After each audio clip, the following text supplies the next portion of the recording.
जय हिंद। कैसे हैं आप? एक बार फिर आपके अपने चैनल गुरु गंगा में आपका हार्दिक स्वागत है। आज के वीडियो में हम लोग भारतीय इतिहास पर आधारित 43वां प्रैक्टिस सेट हल करेंगे। टेस्ट सीरीज हल करेंगे। इस वीडियो में भी 30 महत्वपूर्ण प्रश्नों को शामिल किया गया है जो विभिन्न प्रतियोगी परीक्षाओं में पूछे गए हैं। तो यह सभी आपके लिए भी बहुत इंपॉर्टेंट है, इसलिए आप इसे अंत तक जरूर देखिएगा। चलिए शुरू करते हैं आज की इंपॉर्टेंट कक्षा। पहला प्रश्न है, महमूद गजनवी के आक्रमण के परिणाम स्वरूप कौन सा शहर फारसी संस्कृत का केंद्र बन गया? ध्यान से सुनिए। महमूद गजनवी के आक्रमण के परिणाम स्वरूप कौन सा शहर फारसी संस्कृत का केंद्र बन गया? ए लाहौर, बी दौलताबाद, सी दिल्ली, डी इनमें से कोई नहीं। आपको बताना है इसका सही उत्तर। जी हाँ, लाहौर ए सही विकल्प है।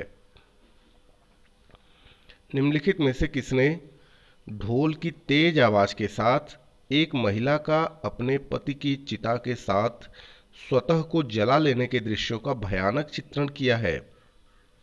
ए इब्न बतूता ने, बी अमीर खुसरो ने, सी बदायूनी ने और डी जियाउद्दीन बर्नी ने। बिल्कुल सही है, इब्न बतूता ने। भारत में मुस्लिम राज का संस्थापक किसे माना जाता है? ए मोहम्मद गोरी, बी बाबर, सी अकबर, डी इल्तुतमिश। तो इसका सही उत्तर है मोहम्मद गोरी, ए सही विकल्प है। किसने इक्तादारी प्रथा चलाई? ए फिरोज तुगलक, बी गयासुद्दीन बलबन, सी इल्तुतमिश, डी मोहम्मद बिन तुगलक। किसने इक्तादारी प्रथा चलाई? ये इंपॉर्टेंट प्रश्न है इक्तादारी प्रथा वाला। आप बताएं सही उत्तर क्या है? इल्तुतमिश बिल्कुल ठीक है, सी सही है। लाल बख्श के नाम से जाना जाने वाला भारतीय शासक कौन था? लाल बख्श, यह प्रश्न ऐसे पूछा गया कि लाल बख्श किसे कहा जाता था? ए बाबर, बी इल्तुतमिश, सी कुतुबुद्दीन ऐबक, डी अकबर। इंपॉर्टेंट है, कई बार पूछा गया प्रश्न ये। कुतुबुद्दीन ऐबक को लाल बख्श के नाम से भी जाना जाता था, सी सही उत्तर है। 13वीं सदी में सेना का सर्वोच्च अधिकारी कौन होता था? ए सिपहसालार, बी खान, सी सरखेल, डी मलिक।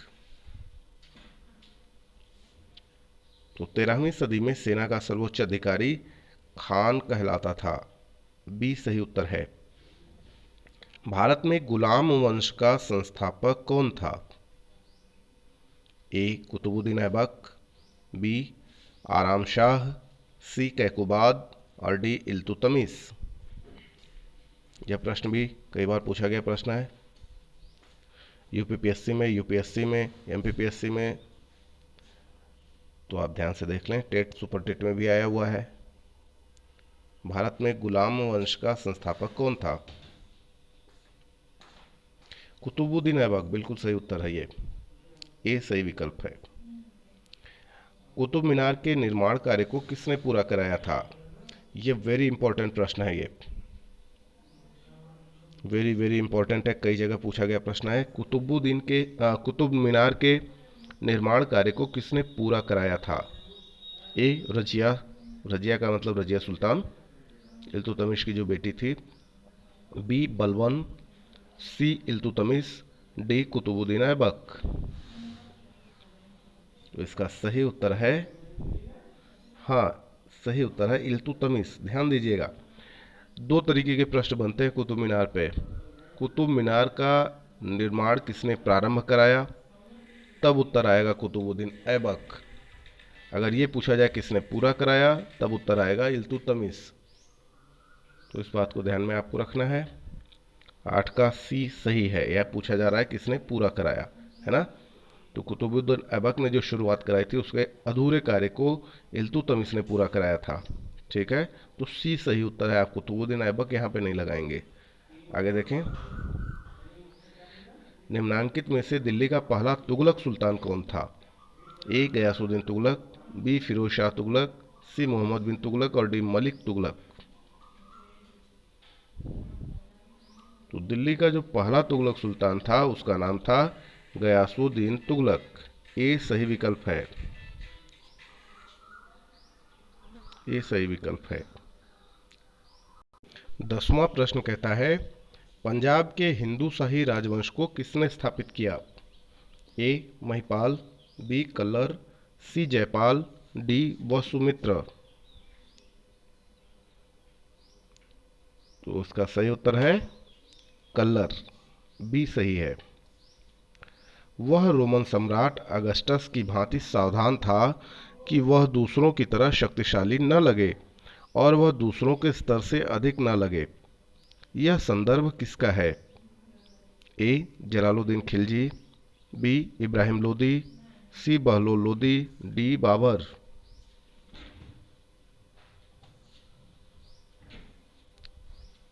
तो सी विकल्प सही है, बहलोल लोदी।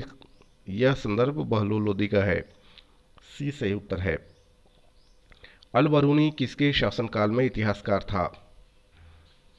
ए महमूद गजनबी, बी मोहम्मद बिन तुगलक, सी अकबर, डी बलबन। तो अल बरूनी जो था वो महमूद गजनबी के शासनकाल में इतिहासकार था, ए सही है। सुमेलित करना है, सूची 1 और सूची 2 को सुमेलित करना है। एक तरफ नाम लिखा हुआ है, दूसरी तरफ उनसे संबंधित कुछ और शब्द लिखे हुए हैं जिससे आपको मैच कराना है। नीचे ABCD करके आपके समक्ष कई ऑप्शन दिए गए हैं, 4 ऑप्शन हैं, आपको इसे मैच कराना है, ठीक ना? तो चलिए देखते हैं क्या है इसका सही उत्तर। निजामुद्दीन औलिया। तो निजामुद्दीन औलिया जो थे वो सूफी संत थे, 2 सही है इसका। मलिक काफूर, मलिक काफूर 1000 दिनारी भी कहलाता था, इसके लिए 4 सही है। अलाउद्दीन खिलजी, इसने नियंत्रित दाम व राशन की शुरुआत की, ए विकल्प सही है। और जलालुद्दीन फिरोज खिलजी, इसने दास राजवंश को उखाड़ फेंका, तो इससे तीसरे का मैच हो रहा है। तो आप देख लें क्या विकल्प तैयार हुआ। जो तैयार हुआ वह हुआ 2, 4, 1 एंड 3, है ना? तो आप देख लें कहाँ पे, ये देखिए नीचे दिख रहा है 24, 13, है ना? 2, 4, 1, 3, ये विकल्प सही है इस प्रश्न के लिए। इस तरीके के प्रश्न बहुत पूछे जाते हैं, तो आप इसे रटेंगे नहीं, अभ्यास करेंगे, चीज़ें याद हो जाएंगी। अगला प्रश्न देखें, निम्नलिखित में से कौन सा शासक दास या गुलाम राजवंश से संबंधित है? ए इल्तुतमिश, बी शाहजहां, सी अकबर, डी हुमायूं। तो इसका उत्तर आप जानते हैं, इल्तुतमिश गुलाम राजवंश से संबंधित है, ये सही विकल्प है। दक्षिणी अफ्रीकी यात्री इब्न बतूता किसके शासनकाल में भारत आया था? यह भी कई बार पूछा गया है। ए अलाउद्दीन खिलजी, बी अकबर, सी मोहम्मद बिन तुगलक, डी हुमायूं। तो इब्न बतूता जो इतिहासकार था वह मोहम्मद बिन तुगलक के शासनकाल में भारत आया था, सी सही विकल्प है। महमूद गजनबी ने भारत पर कितनी बार आक्रमण किया? ए 11 बार, बी 15 बार, सी 17 बार और डी 20 बार। यह प्रश्न भी कई बार पूछा गया है और इसका उत्तर भी आप जानते हैं, तो बताएं। जी हाँ, महमूद गजनबी ने भारत पर 17 बार आक्रमण किया था, सी सही विकल्प है। किसने अपने आप को खलीफा घोषित किया था? ए अलाउद्दीन खिलजी ने, बी इल्तुतमिश ने, सी महमूद गजनबी ने, डी मुबारक शाह खिलजी ने। तो अपने आप को खलीफा घोषित किया था मुबारक शाह खिलजी ने, डी विकल्प सही है। लोदी वंश का संस्थापक कौन था? ए सिकंदर लोदी, बी इब्राहिम लोदी, सी बहलोल लोदी, डी इनमें से कोई नहीं। इसका सही विकल्प है बहलोल लोदी। लोदी वंश का संस्थापक था। इंपॉर्टेंट प्रश्न ये भी है। भारतीय इतिहास में बाजार नियमों या मूल्य नियंत्रण पद्धति की शुरुआत किसने की थी? ए फिरोज तुगलक, बी मोहम्मद बिन तुगलक, सी शेर शाह सूरी, डी अलाउद्दीन खिलजी। भारतीय इतिहास में बाजार नियमों या मूल्य नियंत्रण पद्धति की शुरुआत किसने की थी? इंपॉर्टेंट है ये। अलाउद्दीन खिलजी ने। डी विकल्प सही है, बिल्कुल सही है। राज्य संबंधों में उलेमा के दखल का विरोध किस सुल्तान ने किया था? ए फिरोज शाह तुगलक ने, बी अलाउद्दीन खिलजी ने, सी बलबन ने, डी इनमें से कोई नहीं। तो राज्य संबंधों में उलेमा के दखल का विरोध अलाउद्दीन खिलजी ने किया था। बी विकल्प सही है।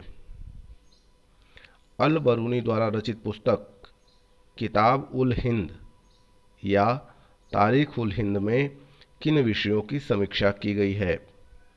ए भारतीय गणित, बी खगोल विज्ञान दर्शन, सी भारतीय इतिहास भूगोल, इनमें से सभी।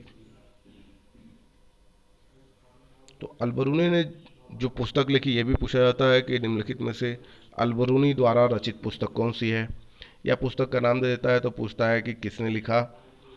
और ये पूछा जा रहा है कि अलबरूनी ने जो ये पुस्तक लिखी किताब उल हिंद, या इसका नाम तारीख उल हिंद भी है, तो इसमें किन विषयों की समीक्षा की गई है?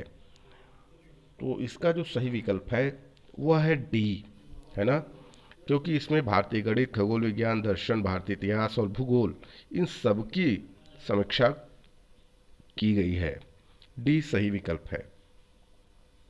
अल बरूनी का पूरा नाम क्या था? A Abu Rehan Mohammad, B Ali Gurshap, Ali Gurshasp, B Abu Abdullah, D इनमें से कोई नहीं। आपको बताना है अलबरूनी का पूरा नाम क्या था। जी हाँ, अबू रेहान मोहम्मद, ये सही विकल्प है। अलबरूनी के अनुसार अंत्यज में शामिल थे। अंत्यज का मतलब जो 4 वर्ण हैं उसके नीचे का वर्ग, है ना, तो उसमें कौन शामिल थे उसे बताना है। ए धोबी, मोची, जादूगर, डलिया व ढाल बनाने वाले, बी नाविक, मछुआ, व्याध, जुलाहा, सी कहता है ए और बी दोनों सही है, डी कहता है इनमें से कोई नहीं। आप बताएं अंत्यज जिनको कहा गया उसमें कौन कौन शामिल थे? तो उसमें धोबी, मोची, जादूगर, डलिया, ढाल बनाने वाले, नाविक, मछुआ, व्याध, जुलाहा सब शामिल थे। मतलब ये कि ए और बी दोनों। सी विकल्प सही है। 11वीं सदी के भारत का दर्पण किसे कहा जाता है? Very important. A Kitabul Hind, B Tarikh Yamini, C Rihla, D इनमें से कोई नहीं। 11वीं सदी का भारत का दर्पण किसे कहा जाता है? किताबुल हिंद को कहा जाता है ना, किताबुल हिंद को कहा जाता है। ये सही विकल्प है। वहिंद का युद्ध जो 1008-1009 ईस्वी में हुआ था, निम्नलिखित में किनके बीच लड़ा गया? ए महमूद गजनबी और आनंदपाल के बीच, बी महमूद गजनबी और जयपाल के बीच, सी मोहम्मद गोरी और जयचंद के बीच, डी मोहम्मद गोरी और पृथ्वीराज चौहान के बीच। तो महमूद गजनबी और आनंदपाल के बीच वह हिंद का युद्ध लड़ा गया था। ये सही विकल्प है। दिल्ली सल्तनत का वह प्रथम सुल्तान कौन था जिसने स्थायी सेना रखी? ए मोहम्मद बिन तुगलक, बी बलबन, सी अलाउद्दीन खिलजी, डी इल्तुतमिश। तो अलाउद्दीन खिलजी ही वह सुल्तान था जिसने स्थायी सेना रखी। सी सही विकल्प है। यह प्रथम सुल्तान था जिसने स्थायी सेना रखी थी। आगे देखिए, सुल्तान अलाउद्दीन खिलजी के संबंध में निम्नलिखित कथनों पर विचार कीजिए। यहाँ पर की नहीं रहेगा, है ना। 1. अलाउद्दीन खिलजी ने अनाज के दाम निर्धारित किए। 2. अलाउद्दीन खिलजी पहला सुल्तान था जिसने सैनिकों को नकद वेतन दिया। 3. अलाउद्दीन खिलजी के शासनकाल में किसानों द्वारा दिए गए भू राजस्व का अंश फसल के आधे तक बढ़ा दिया गया था। ये 3 कथन दिए गए हैं। आपको बताना है कि इनमें से कौन से कथन सही हैं। ये 4 विकल्प हैं, 1 और 2, बी कहता है 1 और 3, सी कहता है 2 और 3 और डी कहता है सभी सही है। आपको बताना है कि ये जो 3 कथन दिए गए हैं इनमें से कौन कौन से कथन सत्य हैं, सही हैं। तो देखिए, अलाउद्दीन खिलजी ने अनाज के दाम निर्धारित किए, यह सही है। अलाउद्दीन खिलजी पहला सुल्तान था जिसने सैनिकों को नकद वेतन दिया। और अलाउद्दीन खिलजी के शासनकाल में किसानों द्वारा दिए गए भू राजस्व का अंश फसल के आधे तक बढ़ा दिया गया था, ये भी ठीक है। मतलब ये डी विकल्प सही है, सभी सही वाला विकल्प सही है। आगे देखें, दिल्ली के निम्नलिखित सुल्तानों में से किसने तैमूरी शासक मिर्जा शाहरुख के अधिराज्य में आना स्वीकार किया? ए. सिकंदर लोदी, बी. मोहम्मद तुगलक, सी. खिज्र खां सैयद, डी. फिरोज शाह तुगलक। बताइए। जी हाँ, खिज्र खां सैयद सही उत्तर है, सी सही है। निम्न में से कौन गुलरुखी के उपनाम से कविताएं लिखा करता था? किस नाम से? गुलरुखी के उपनाम से कविताएं लिखा करता था कौन? आपको बताना है। ए कहता है Shams e Siraj Afif, B. Ziauddin Barani, C. Ibn Battuta, D. Sikandar Lodi. इसका सही उत्तर है सिकंदर लोदी। प्रश्न ये भी बनता है कि सिकंदर लोदी किस उपनाम से कविताएं लिखा करता था? तो उत्तर आएगा गुलरुखी, है ना। तो आप इसको ध्यान से देख लेंगे। प्रश्न घुमा के भी पूछे जाते हैं, बदल के भी पूछे जाते हैं, है ना। निम्न में से कौन सा कथन रजिया सुल्तान के संबंध में असत्य है? ए. इल्तुतमिश ने वंशानुगत राजतंत्र स्थापित करने की कोशिश की और पुत्रों की अयोग्यता के कारण रजिया को उत्तराधिकारी मनोनीत किया। बी कहता है 1236 ईस्वी में जनता के सक्रिय सहयोग से रजिया सुल्तान दिल्ली की सुल्तान बनी। सी कहता है उसने हबशी सरदार मलिक याकूत को नायब ममलकित के पद पर नियुक्त किया। और डी कहता है रजिया के सर्वप्रथम तुर्क सामंत वर्ग की शक्ति को सुदृढ़ता प्रदान करने की कोशिश की रजिया ने और गैर तुर्की शासक वर्ग को शक्तिहीन बना दिया। तो सारे कथन सत्य हैं, डी सत्य नहीं है। इस प्रश्न के लिए यही सही विकल्प है, डी, है ना। बाकी ऊपर के सभी सत्य हैं, यह सत्य नहीं है। तो इस तरीके से यह छोटा सा वीडियो पूरा हुआ। यदि यह वीडियो आपको पसंद आता है तो इसे लाइक जरूर करें, अपने मित्रों में शेयर करना ना भूलें। चैनल पर नए हैं तो चैनल को सब्सक्राइब करके बेल आइकन को प्रेस कर लीजिए ताकि प्रत्येक इंपॉर्टेंट वीडियो की नोटिफिकेशन आपको भी समय से मिलती रहे। फिर मिलते हैं अगले इंपॉर्टेंट वीडियो में, तब तक के लिए आप सभी लोगों को जय हिंद।